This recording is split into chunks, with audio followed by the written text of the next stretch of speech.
aller acheter des formations à 2-3 000 euros pour t'apprendre comment faire et avoir le produit gagnant. Ça n'existe pas un produit gagnant.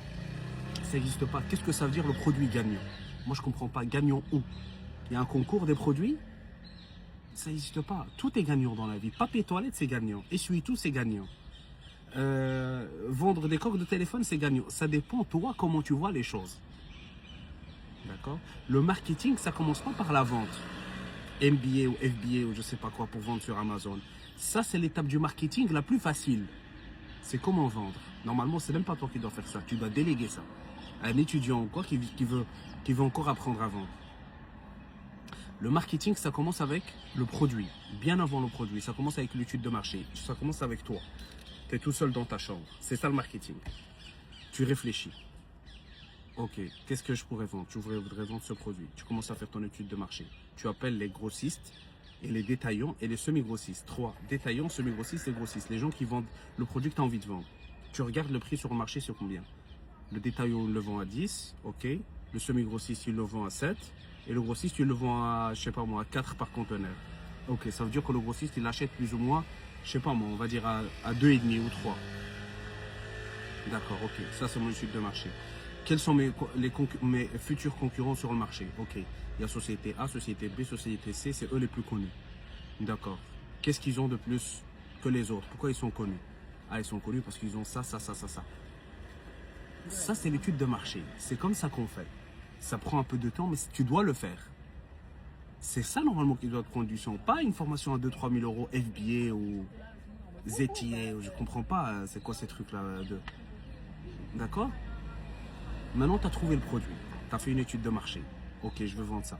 Maintenant, tu dois trouver le fournisseur. Je t'ai déjà fait une vidéo de 7 minutes sur la plateforme là, YouTube. Je t'ai montré comment faire. Tu contactes les usines vérifiées sur Alibaba. Tu n'as même pas besoin d'aller en Chine. Tu n'as pas besoin d'aller en Chine. Celui qui te dit viens en Chine, il veut gagner de l'argent avec toi. Il veut gratter son billet avec toi. Toi, tu vas faire gratter personne maintenant. Tu dois tout faire zéro. Avec zéro investissement. Eh ben, tu fais, ça y est, tu commences à chercher l'usine, il t'envoie un premier échantillon, tu développes, etc. Ça y est, c'est bon. Au bout d'un mois ou quoi, ça y est, tu as le premier prototype, le deuxième, c'est bon. Tu mets ta marque. Maintenant, qu'est-ce que c'est la marque? Le branding, c'est un cours entier dans le marketing. C'est quoi le branding? C'est un logo, plus le nom, plus l'histoire, plus la promesse. Les économistes et les mecs qui ont fait... comme Philippe Kotler, Robert Cialdini, etc., ils ont fait, ils ont défini, ils ont essayé de définir qu'est-ce que c'est le branding. Ils ont dit c'est une promesse. Qu'est-ce que tu promets au client? Qu'est-ce que le client il va avoir en achetant ton produit? Mercedes, il te dit the best or nothing. Ça veut dire le meilleur ou rien. Nous, on vend des voitures, voilà. C'est le meilleur, voilà. C'est ça leur promesse. Chaque entreprise, elle a une promesse. Tu as un slogan, une phrase. Par exemple, Apple, c'est Think Different. Nokia, à l'époque, c'était Connecting People, quelque chose comme ça. Nokia, pour les moins jeunes. Nokia, à l'époque, c'était Connecting People. C'était ça leur slogan. Ça y est, le logo, c'est quoi? Des fois, c'est... Le logo, en fait, c'est très simple. C'est soit, je veux dire le nom, c'est soit seulement Samsung, par exemple, c'est seulement Samsung. Je pense pas qu'ils ont un logo. Apple, c'est un logo. C'est la pomme croquée. Et des fois, c'est un nom plus un logo. Est-ce que tu comprends ce que je veux dire? Regarde-toi ce que tu veux. Est-ce que tu veux choisir juste, par exemple, tu veux choisir une marque, elle s'appelle Koala. Est-ce que c'est seulement le nom Koala écrit d'une certaine manière, ou Koala avec l'image du koala, ou juste une image du koala? Est-ce que tu comprends? C'est très simple. Il y a un slogan, etc. Voilà, là tu fais sur ta marque. Donc, étude de marché, 1. Étude de concurrents, fournisseurs, etc. Le prix des fournisseurs, etc. 2. C'est quoi? On a dit c'est quoi 2? Chercher l'usine en Chine. 3. Faire sa marque, etc. Ou bien tu peux faire en même temps. C'est-à-dire faire la marque en même temps que le produit arrive, etc. Tu n'es pas obligé de tout faire dans le... Mais l'étude de marché, c'est numéro 1. Ça, tu peux pas... Voilà, c'est l'ouverture. Tu ouvres la porte. Après, à l'intérieur, quand tu es dans la pièce, tu peux une fois manager ton truc. Tu comprends? Le nom, etc. Et puis c'est tout. Les couleurs, quelle couleur tu as envie de choisir, ça dépend de toi. Mais regarde la bouffe, par exemple. McDo, c'est quoi comme couleur? C'est jaune et rouge. Quick, c'est rouge et blanc. Il y a des couleurs dans chaque truc, il y a des couleurs.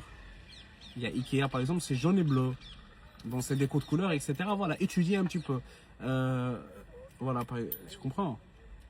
Il y a même certaines marques, elles ont une odeur dans leur magasin ou dans leur truc ou dans leur shop, ils ont une odeur spéciale à eux. Ils font fabriquer ça sur mesure. Ça veut dire que tu vas dans n'importe quel shop, je vais pas citer de nom, tu as une odeur spéciale. Ça, c'est les plus forts dans le branding, d'accord? Dès que tu sens cette odeur, tu vas te rappeler, tu vas dire, ah ouais, ça c'est telle marque. Est-ce que tu as compris? Maintenant, c'est simple. Une fois que tu as fini toutes ces parties-là, il y a la partie vente. La partie vente, c'est la plus facile. C'est la plus facile, c'est la plus facile. Quand tu as fait une bonne étude de marché, tu t'es bien placé, tu t'es bien positionné, tu as un bon positionnement, etc., etc., etc. La partie vente, c'est la plus facile. Le produit, il suffit juste de faire connaître ton produit, c'est tout. Tu ouvres un TikTok ou tu ouvres Instagram et tu commences à faire de la pub à ton produit. Ça y est, ton produit va se connaître, ça y est, c'est bon, ça va exploser. La vente, c'est même pas 5% si le marketing, si tout le process de la production, du produit, étude de marché jusqu'à la vente, c'est 100%, la vente, c'est 5%. C'est la partie la plus facile. D'accord? Après, avant, il y a la communication de ton produit. Ça aussi, c'est voilà, avec quels moyens tu vas communiquer. Avec TikTok, avec Instagram, Snapchat, Facebook, la télé, tu vas faire une pub télé, comment tu vas faire? Ça, c'est la communication. Après, c'est la vente. La vente, ça découle de la communication. Ça, c'est très simple. Là, je viens de te résumer MBA, Master of Business Administration, 5 ans. Je te l'ai résumé en 6 minutes, 7 minutes. Ça va? Après, tu veux rentrer dans le détail. Chaque fois, tu peux rentrer dans le détail. Chaque fois, sur un détail, tu peux écrire un livre. Là, maintenant, il y a des livres. Il y a plus de 50 000 livres, ou je ne sais pas combien de milliers de livres qui ont été écrits sur ce que je viens de te dire là maintenant en 7 minutes. Tu peux chaque fois détailler la partie communication, la partie positionnement, la partie targeting. D'accord? Il y a le POD, tu vois. Le POD, par exemple. Bon, je n'ai pas envie de détailler parce qu'après, voilà, moi, j'aime pas trop détailler les choses et les définitions d'université. Par exemple, dans le branding, par exemple, tu as deux points qui sont le POD, Point of Difference. POD, en quoi tu es différent par rapport aux autres? Tu vends un porte-clés. Qu'est-ce qu'il a de ton porte-clés de plus que les autres? D'accord? Et toutes les grandes sociétés, elles travaillent sur ça, POD. D'accord? Tu comprends? Le POD, tu dois le lier par rapport à ton positionnement et c'est ça. Dès que je vais te citer une marque, tu vas me dire oui. Je vais te dire Mercedes maintenant. C'est quoi? Qu'est-ce qui est venu dans ta tête? Le luxe. Je vais te dire BMW. BMW, tu vas penser, tu vas te dire ah oui, c'est la sportivité. D'accord? Tu comprends? Voilà, ça c'est le positionnement. Le positionnement, c'est l'image mentale que tu vas donner à tes clients. D'accord? Qu'est-ce qui va rester ici?